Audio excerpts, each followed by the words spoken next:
Komu pa na koncu pripisujete največ možnosti za naslov svetovnega prvaka? Ja, jaz navijam za Hrvaško zdaj. Ne vem, pač glih zaradi tega, zato ker so naši sosedi in jaz upam, da bojo šli čim dalj.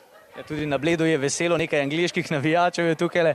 Anže, tukaj se že tudi pripravljate na novo sezono, morda beseda še o tem, zgodaj je treba začeti, če želiš, da je sezona uspešna, kaj ne?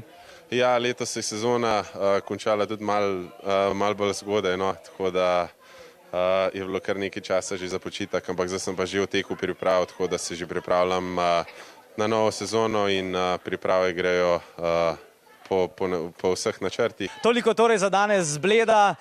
Lepo zdrav v studiu in vsem gledalkam in gledalcem. Hvala lepa. Aleš, ne proslavljajo predolgo angleške zmage, glede na to, da si obkrožen z angleškimi navijači. Ja, zanimivo, Anže, ko Peter navija za Hrvaško, lepo je slišati to sosedsko prijateljstvo, ne? Jaz mislim, da vsi mi malce, vsaj če ne na glas, pa potiho navijamo za Hrvate. Še posebej mislim, da je to izrazito pri nas zdajšnjih in bivših športnikih, ker nas nekako povezujejo tudi skupna poznanstva, skupne poti. Absolutno tudi sam v tem trenutku želim Hrvatom vse naj.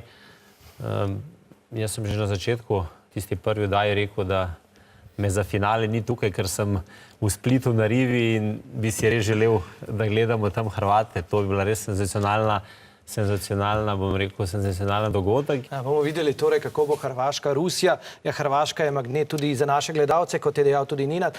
Hrvaška-Danska je bila namreč najbolj gledana tekma tega svetovnega prvenstva.